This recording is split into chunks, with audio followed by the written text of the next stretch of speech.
Four सब forms और उसके यूजेस देखे। अब हम इस वीडियो में पास्ट टेंस और फ्यूचर टेंस और इनके फोर सब फॉर्म्स देखेंगे। तो आइए शुरुआत करते हैं पास्ट टेंस से। पास्ट टेंस के जैसे प्रेजेंट टेंस के फोर फॉर्म होते हैं, वैसे ही पास्ट टेंस के फोर फॉर्म होते हैं। Simple past tense, past continuous tense, past perfect tense और पास्ट परफेक्ट कंटिन्यूअस टेंस। अब हम देखते हैं simple past tense. Simple past tense हम यूज करते हैं to express action completed in past. भूतकाल में जो घटना घटी है और वो पूर्ण घट चुकी है, उसे हम सिंपल पास्ट टेंस में एक्सप्रेस करेंगे। जैसे कि ये एग्जांपल्स आप देख सकते हो। Ram left for Mumbai yesterday. I received money a week ago. I studied engineering in Delhi.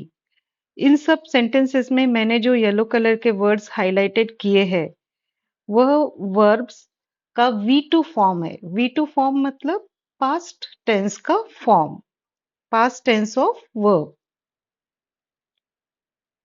Next हम देखेंगे सिंपल पास्ट टेंस कब और यूज होता है। To express past habits, she always ate ice cream after lunch. Shyam played football for 1 hour every day. He read newspaper daily. भूतकाल की जो आदतें हैं, वह आदतों को एक्सप्रेस करने के लिए, बताने के लिए भी हम सिंपल पास्ट टेंस का यूज करते हैं। जैसे कि she always ate ice cream after lunch, उसे आइसक्रीम खाने की आदत थी लंच के बाद।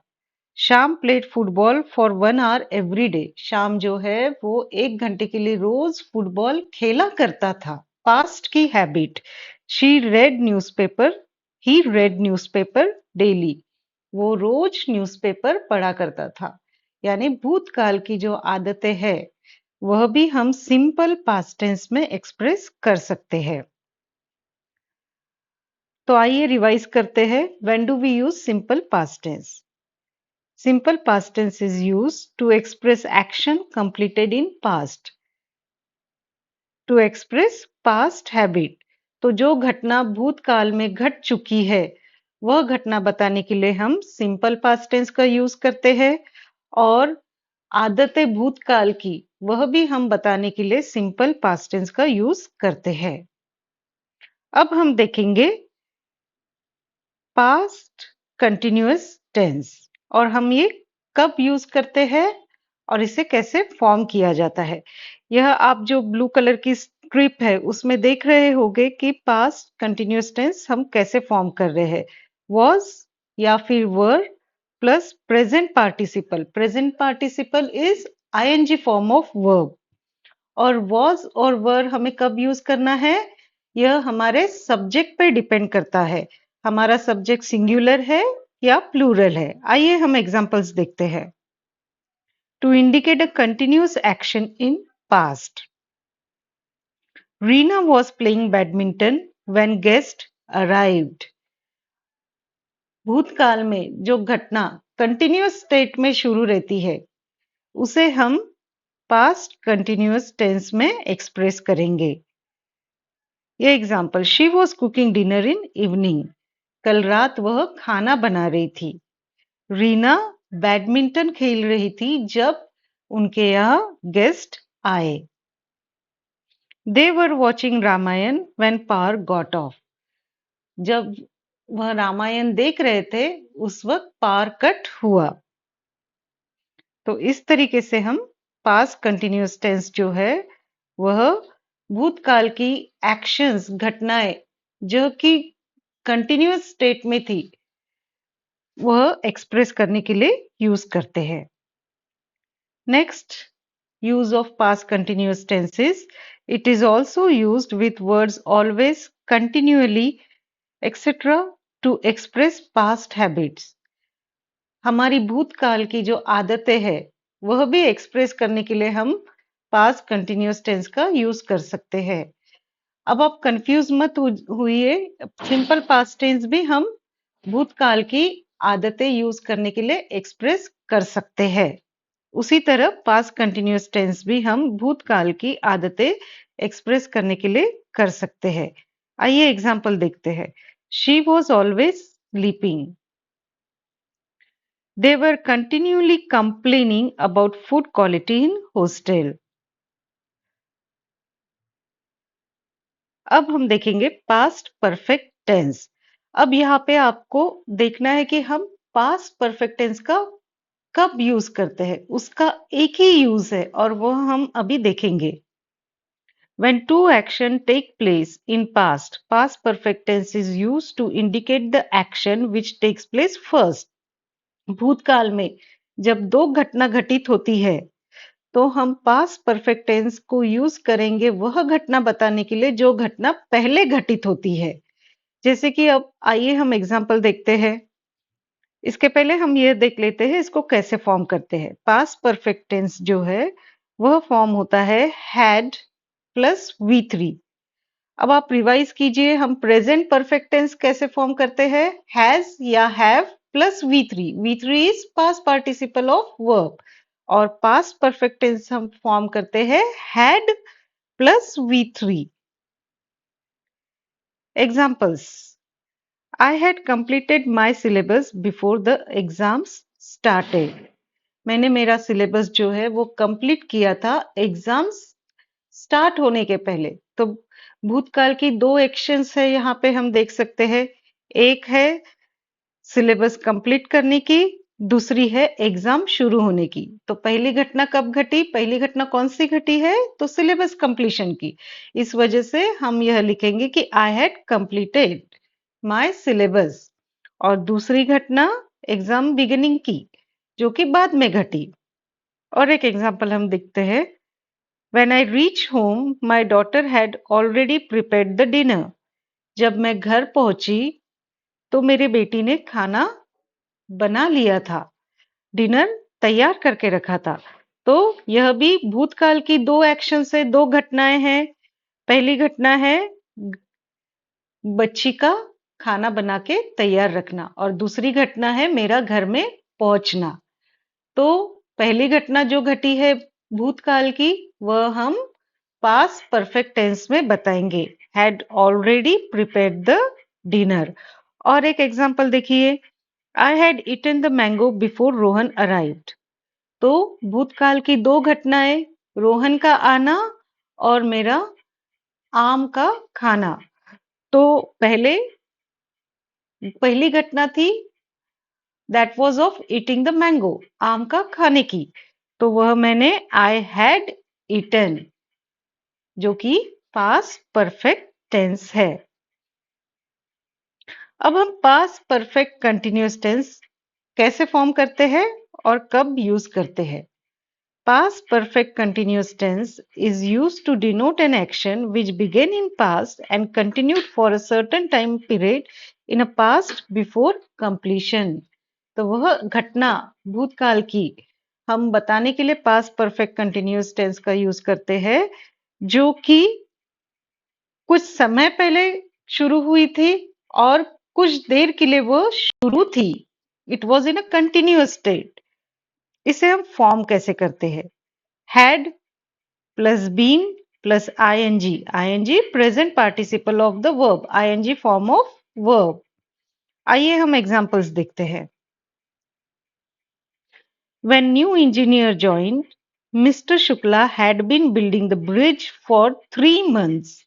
अब ये जो येलो कलर में वर्ड्स हाईलाइटेड है, हैड बीन बिल्डिंग, इसका मतलब न्यू इंजीनियर जब ज्वाइन हुआ तो मिस्टर शुक्ला जो है वो ब्रिज बनाने की जो एक्शन है उनकी वो 3 महीने पहले से शुरू थी और वह शुरू ही थी, कंटिन्यूअस स्टेट में थी। Mrs Mishra had been teaching English for 10 years when new English teacher joined. तो भूतकाल की ये दोनों घटनाएं देखिए। तो मिसेस मिश्रा जो है वह इंग्लिश पिछले 10 सालों से पढ़ा रही थी जब नई टीचर ज्वाइन हुई। Hence we are expressing it in had been teaching. अब हम देखते हैं future tense. Simple future tense हम कब यूज करते हैं। to indicate the future event and to express the events we think or believe will take place in future. भविष्य में घटित होने वाली घटनाओं को हम फ्यूचर सिंपल फ्यूचर टेंस में एक्सप्रेस करते हैं। अब आप एग्जाम्पल देखिए, I shall visit my aunt tomorrow. Holi will be in next week. We will know your result in next week.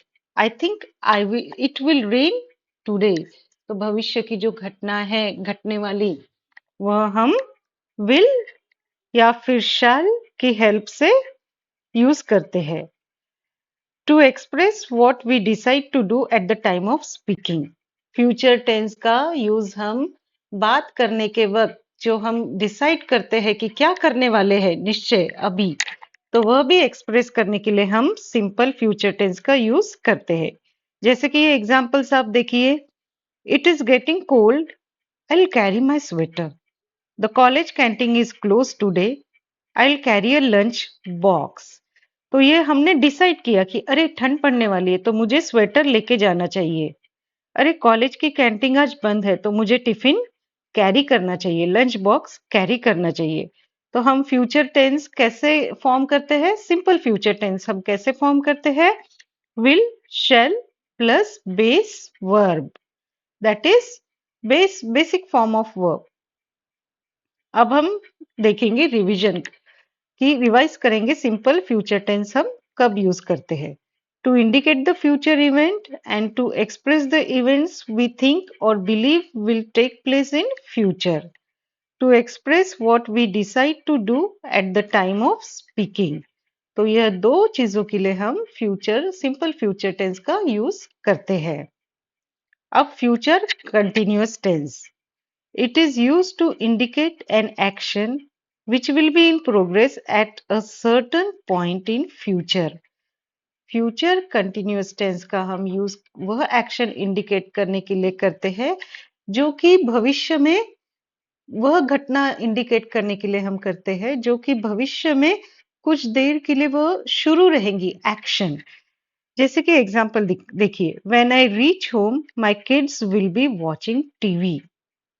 I think it will be raining when we leave Mumbai. तो भविष्य में जो घटना घटेंगी और वह घटना कुछ देर के लिए शुरू रहेंगी, कंटिन्यूअस फॉर्म में रहेंगी, तो वह हम फ्यूचर कंटिन्यूअस टेंस से एक्सप्रेस करते हैं। जैसे कि जब मैं घर पहुंचूंगी तो मेरे बच्चे उस वक्त टीवी देख रहे होंगे। यह शायद जब हम मुंबई पहुंचेंगे तो उस वक्त बारिश हो रही होंगी। तो यह एग्जाम्पल से हमको समझ में आता है कि हम फ्यूचर कंटिन्यूअस टेंस कब यूज करते हैं। Again next use of future continuous tense is it is also use to express the action which are already planned. जो एक्शन ऑलरेडी प्लान की हुई है वह भी हम फ्यूचर कंटिन्यूअस टेंस में एक्सप्रेस करते हैं। जैसे Hari will be arriving at Indore next week. I will be buying new sari for the wedding.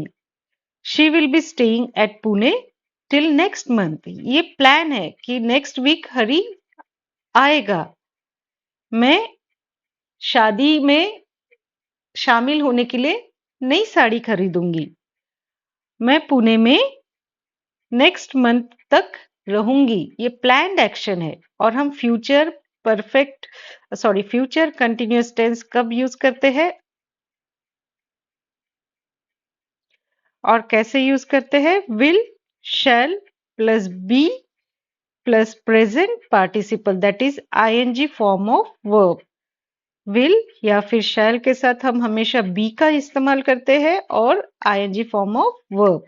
Will be arriving, will be buying, will be staying. तो रिवाइज करते हैं। Future continuous tense is also use to express the action which are already planned. It is used to indicate an action which will be in progress at a certain point in future. अब future perfect tense हम कब use करते हैं और कैसे form करते हैं? Future perfect tense is used to indicate an action that will be completed in future time. जो एक्शन भविष्य में कंप्लीट होंगी, जो घटना भविष्य में पूर्ण होंगी, उसे हम एक्सप्रेस करने के लिए फ्यूचर परफेक्ट टेंस यूज करते हैं। देखिए examples, I shall have completed my homework by then. उस समय तक मेरा होमवर्क खत्म हो चुका होगा, कंप्लीट हो चुका होगा। By next month I will have completed 6 year in this office. अगले महीने मुझे इस ऑफिस में 6 साल हो जाएंगे। She will have completed the task before you go to inspect. आप इंस्पेक्शन को जाने के पहले वह अपना काम कर चुकी होंगी। अब हम देखते हैं future perfect continuous tense. It is used to indicate an action which will be in progress for a certain time period and will end in the future. वह एक्शन, वह घटना जो कुछ समय के लिए भविष्य में प्रोग्रेस में रहेंगी यानी कंटिन्यूअस स्टेट में रहेंगी, और कुछ समय के लिए जब कंटिन्यूअस स्टेट में रहने के बाद खत्म होंगी, वह घटना हम फ्यूचर परफेक्ट कंटिन्यूअस टेंस में एक्सप्रेस करते हैं। By next July we shall have been working here for 5 years. हमको 5 साल पूरे हो चुके होंगे अगली जुलाई तक। Mr. Shah will have been completing his 20 years of service in this office. इस ऑफिस में मिस्टर शाह को 20 साल कंप्लीट हो चुके होंगे। ओके, तो हम देखते हैं इसको फॉर्म कैसे करते हैं। Will, shall plus have plus been plus present participle of verb, that is ING form of verb. So friends, हमने यहाँ पे टेंसेस, पास्ट टेंस और फ्यूचर टेंस के फॉर्म्स देखे हैं और कब हम इसे यूज करते हैं यह देखा है। Thank you for watching. If you like my channel, please like and subscribe.